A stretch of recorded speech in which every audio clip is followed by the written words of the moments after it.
जिसका नाम है सिमोन कुरेनी। क्या है उसका नाम? सिमोन कुरेनी। उसको सिमोन कुरेनी इसलिए कहा जाता था क्योंकि वो कुरेनी देश का था। कुरेनी देश आज के समय में जो है लीबिया शहर का एक हिस्सा है, और उस समय वो मेडिटेरियन सी, जो मध्य सागर कहते हैं, उसका भाग हुआ करता था। क्योंकि अब धीरे धीरे समय बदलता गया और 2000 साल में जो बड़ी बड़ी नदियां थी वो कटते कटते जो है कम हो गई, और वहां पर जो भौगोलिक दृष्टि से जमीन ज्यादा देते गया तो वो सागर से हटकर थोड़ा सा दूर चला गया, लेकिन अभी भी वो सागर के तट पर ही है, जिसे मेडिटेरियन सी कहते हैं, मध्य सागर। वहीं पर ये स्थान जो है जिसको कुरेनी कहते हैं। ये व्यक्ति जिसका नाम सिमोन है, ये फसह के पर्व को मनाने के लिए यरूशलेम आया हुआ। क्या आया हुआ था? ये यहूदी व्यक्ति था, परमेश्वर पर विश्वास करने वाला व्यक्ति था। यहूदी व्यक्ति होने के कारण साल में 3 बार उन्हें यरूशलेम में आना पड़ता था। और जब आप मैप देखेंगे तो जो कुरेनी है और यरूशलेम है उसकी दूरी बहुत ज्यादा है, लगभग 1268 किलोमीटर।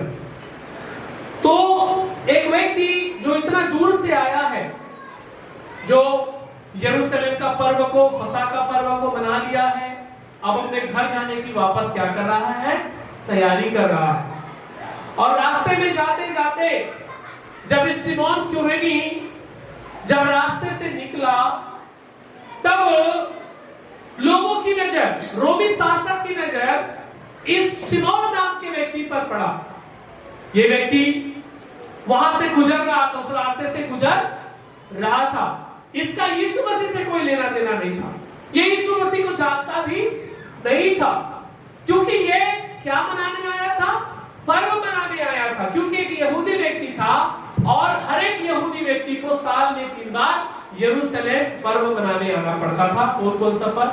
फसह का पर्व, और जो क्या बोलते हैं, अख़मीरी रोटी का पर्व, और जो है एक जो पेंटिकोस्टल से पहले जो पर्व आता था, जिसमें जो 50 दिन के बाद आता था, फसह के 50 दिन के बाद पेंटिकोस्ट का दिन।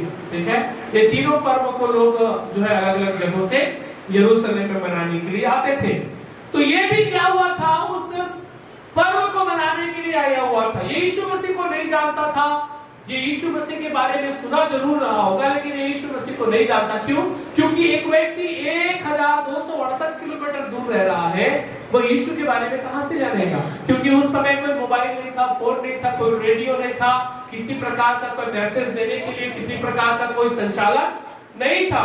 लेकिन एक व्यक्ति जब वो गुजर रहा था, उस रास्ते से जब गुजर रहा था, तो लिखा है कि उसको गांव से जब जा रहा था, उधर से निकला, उन्हें ने उसे बेगारी में पकड़ लिया। बेगारी मतलब क्या होता है? हाँ, बेगारी में पकड़ लिया लिखा है। बेगारी मतलब क्या होता है? हाँ, होकर।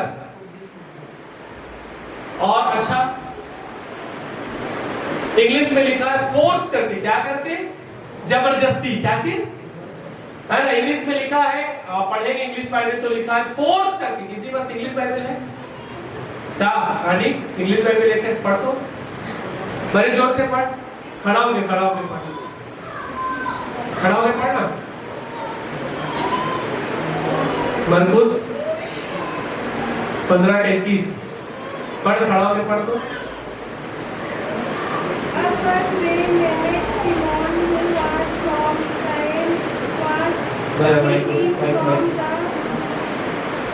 माइक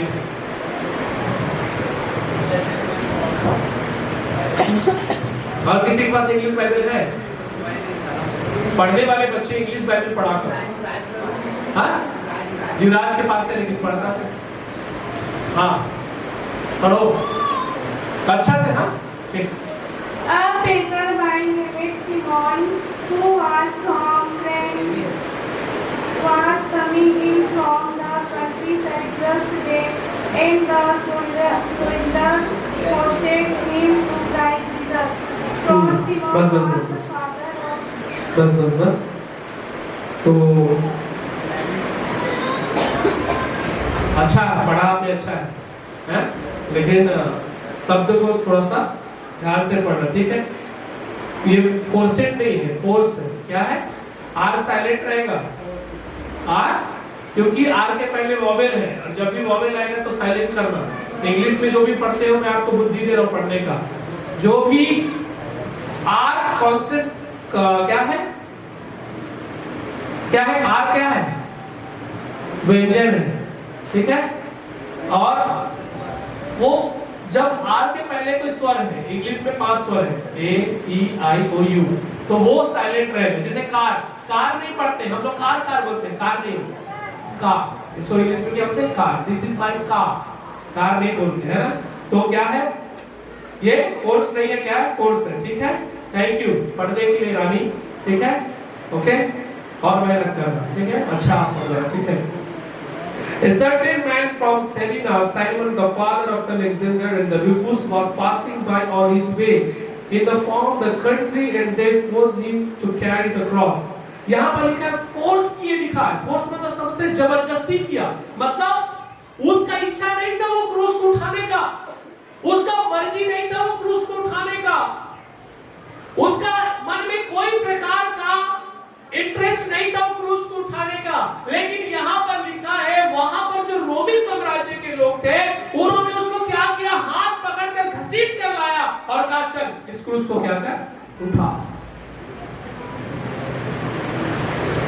फोर्स करके, दबाव करके, जबरदस्ती करके ये क्रूस को, यीशु का क्रूस को उसके ऊपर लाद दिया गया। उसके ऊपर क्या कर दिया गया? लाद दिया गया मेरे प्रियो। और सिमोन खुशी खुशी कुछ देर तक उस क्रॉस को क्या किया? वो उठाया। और जब आप बाइबल को पढ़ेंगे, चारों सुसमाचार में कहानी है, यीशु ने उसे आशीष दिया, लिखा है। यीशु ने उसे अनुग्रह दिया, लिखा है। जब आप चारों सुसमाचार में पढ़ेंगे, अलग अलग जगहों में अलग अलग लिखा है, तो लिखा है कि यीशु ने उसे आशीष दिया, अनुग्रह दिया उसे। मैं सोचता हूं जब सिमोन को जबरदस्ती खींच कर लाया गया होगा,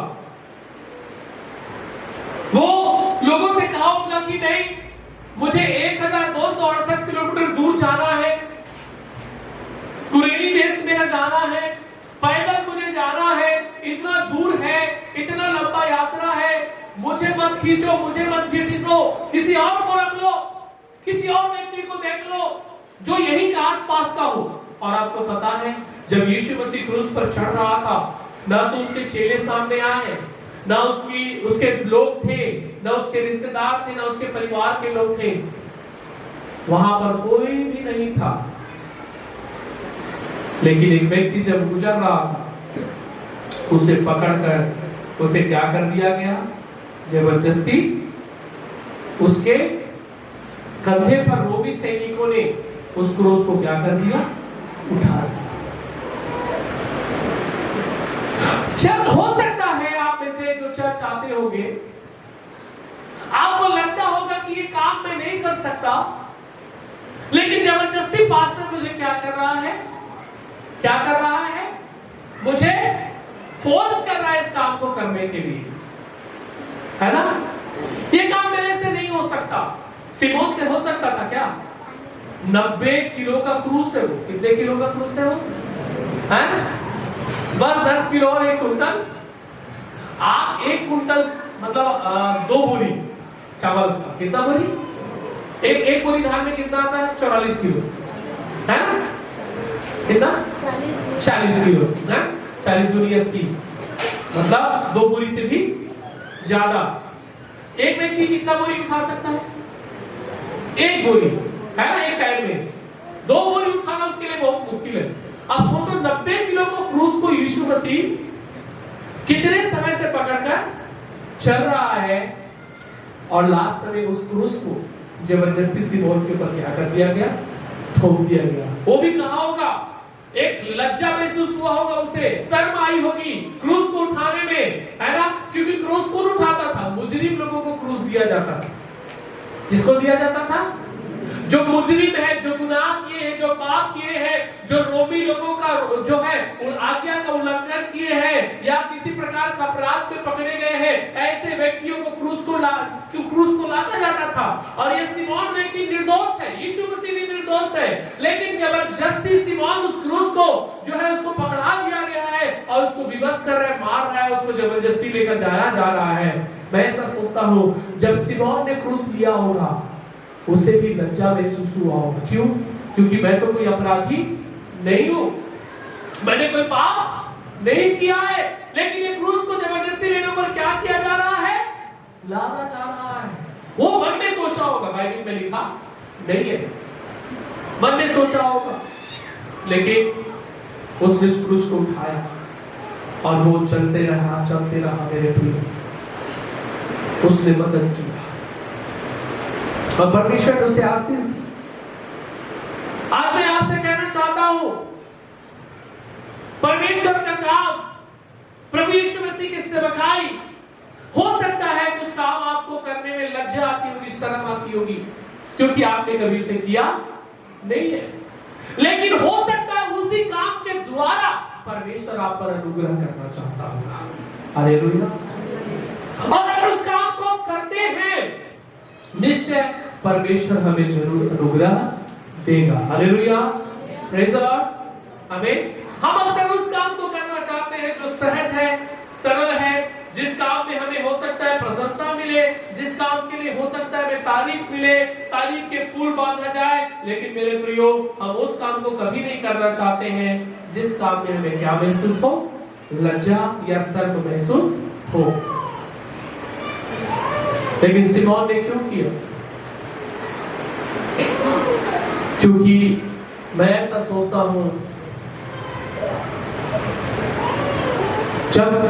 जब उसने क्रूस को लिया होगा तब तक उसे पता नहीं है कि ये कौन व्यक्ति है, लेकिन जब वहां पर क्रूस में टांगा होगा तब बताया गया होगा कि ये वो मसीहा है, उद्धार करता है, जो यहूदियों का क्या है?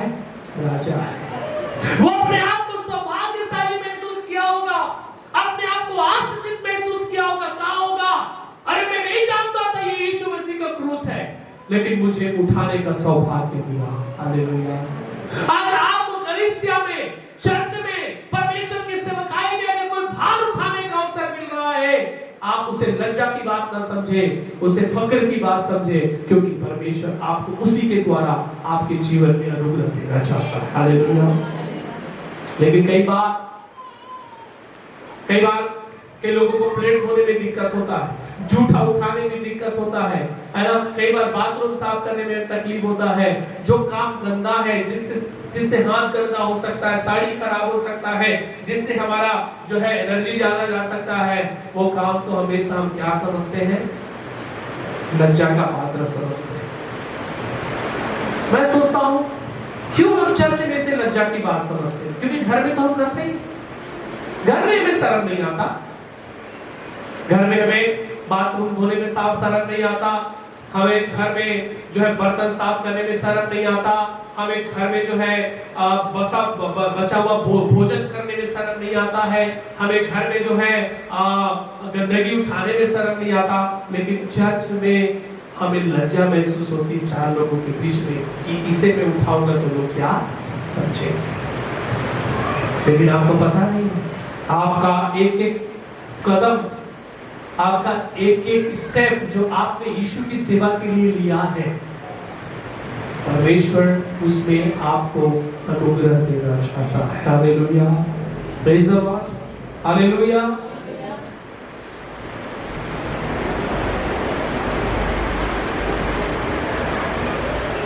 बाइबल परमेश्वर की अनुग्रह से भरी हुई है। बाइबल में हम देखते हैं यीशु मसीह का एक और चेला के बारे में हम देखते हैं, वो है पतरस, जो यीशु का क्या किया? इनकार। लेकिन यीशु ने उसे छोड़ा नहीं। यीशु ने उस पर दया बना कर रखा, यीशु ने उस पर अपने अनुग्रह बना के रखा। 3 बार इनकार किया उसने यीशु का, मैं नहीं जानता हूं ये कौन है। पब्लिकली उसने इनकार किया, रोमी साम्राज्य के सामने इनकार किया, मैं नहीं जानता ये यीशु कौन है। लेकिन फिर भी यीशु ने क्या किया पता है? उस पर अनुग्रह किया। इसका मतलब साफ है, हम कितनों भी परमेश्वर के दिल दुखा ले, हम परमेश्वर का कितनों भी मजाक उड़ा ले, हम परमेश्वर को कितनों भी दुखी पहुंचा दे, परमेश्वर का अनुग्रह फिर भी हमारे जीवन में बना रहता है। लेकिन जब आप करते हैं तो आप डबल अनुग्रह परमेश्वर का पाते हैं, दुगना अनुग्रह परमेश्वर का आपको मिलता है। ये अनुग्रह उसका जो परमानेंट प्रभु ने आपके ऊपर रखा है वो तो मिलेगा ही मिलेगा।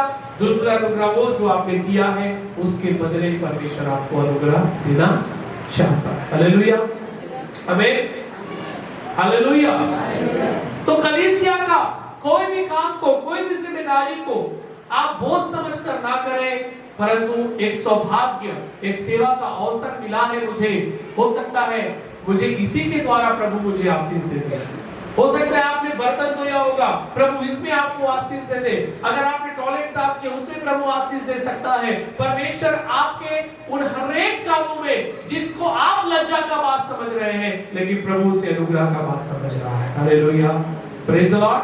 इसी बात को हम जब आप पढ़ते हुए प्रियो यूहन्ना रचित सुसमाचार उसका 19 अध्याय में, 19 अध्याय 28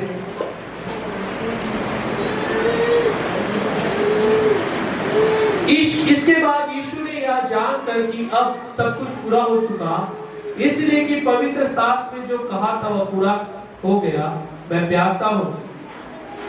वह सिरका से भरा हुआ एक बर्तन रखा था और उन्होंने सिरके में भिगोए हुए स्पंज को चूल्हे पर रखकर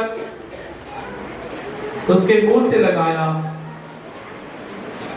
जब यीशु ने उसका सिरका लिया तो कहा पूरा हुआ और सिर झुकाकर प्राण त्याग दिया। मैं ऐसा सोच रहा था कि यीशु मसीह का खुला खुला मजाक बनाया गया। हेलो, सुन रहे मेरी बात को? यीशु मसीह का खुला खुला मजाक बनाया गया, तमाशा बनाया गया जब वो क्रूस पर चढ़ाया जा रहा था। अगर वो लज्जा के मारे वो क्रूस को नहीं लेता तो मेरा और आपके पापों का उद्धार कैसे हुआ होगा?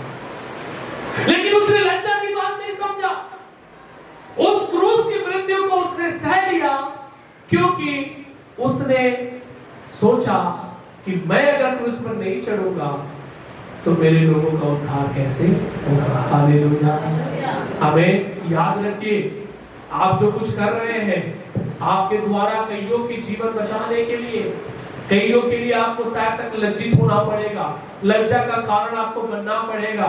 और ये लज्जा नहीं है, इस धरती में जिसको आप लज्जा की बात समझ रहे हैं, स्वर्ग में वही आपके लिए बहुत बड़ा इनाम और पुरस्कार के रूप में आपको परमेश्वर सम्मानित करेगा। हालेलुया, प्रेज़ द लॉर्ड, आमीन। इसीलिए हम शर्माए नहीं, प्रभु के काम को लज्जा की बात ना समझे, प्रभु के काम को हम जो है साधारण ना समझे। मेरे प्रियो, परमेश्वर का छोटा सा छोटा काम, कलीसिया में एक छोटा सा छोटा काम अगर आपने किया है, परमेश्वर आपको जरूर उसके द्वारा आपको अनुग्रह देगा। Hallelujah, praise the lord, hallelujah. Yeshu Masih के मृत्यु से जो शुरुआत हुआ है और लास्ट तक बाइबल में केवल 2 ही व्यक्ति नजर आते हैं।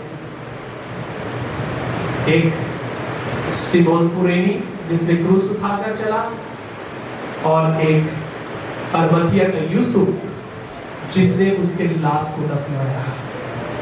ये दोनों उसके न रिश्तेदार थे, ना परिवार के लोग थे, ना उसके चेले थे, ना कोई थे, लेकिन दोनों लोगों ने इस काम को किया। और मैं निश्चित कर कहना चाहता हूँ कि दोनों आशीषित हो गए, क्योंकि प्रभु का लाश को, प्रभु का देह को उन्होंने उठाकर रखा। Hallelujah, praise the Lord.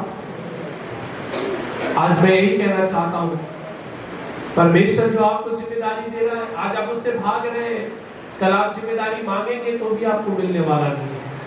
आज जो काम प्रभु में दे रहा है उससे हम भाग रहे हैं, लज्जा समझ रहे हैं, कल आपको ये भी काम शायद करना मिलेगा।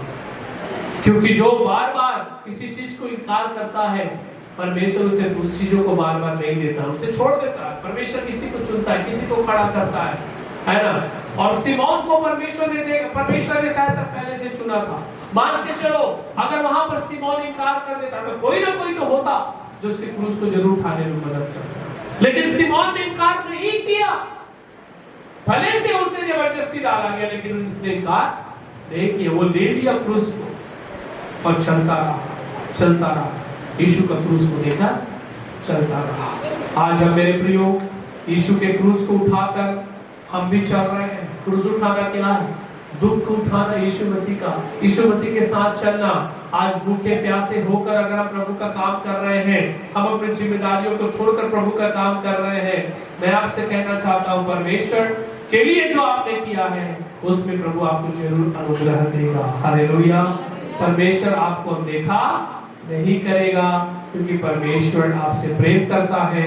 आप जो कुछ भी प्रभु के लिए कर रहे हैं उसका प्रतिफल निश्चित रीति से परमेश्वर आपको जरूर देगा। Hallelujah, hallelujah. क्या आप विश्वास करते हैं? आमीन। हाँ, अगर आप विश्वास कर रहे हैं परमेश्वर जरूर आपके इन कामों में आपको आशीष देगा। एक चीज को जब हम पढ़ते हैं मत्ती रचित सुसमाचार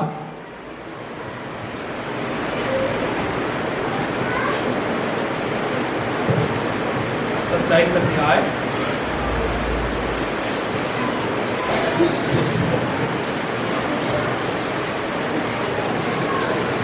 इसका मेरे ख्याल से 32 का पढ़ते हैं। बाहर जाते हुए उन्हें सिमोन नामक एक कुरेनी मनुष्य मिला। उन्हें से बेगार में पकड़कर उसको क्रूस पर उठाकर ले चले। उस स्थान पर जो गुलगुता खोपड़ी का स्थान कहलाता है वो पहुंचे। हालेलुया। 34 कहता है उन्होंने पित्त मिलाया हुआ दाखरस उसे पीने को दिया, परंतु उसने चख कर पीना न चाहा। हालेलुया। मैं सोचता हूं इतना कुछ यीशु के साथ बुरा बर्ताव किया।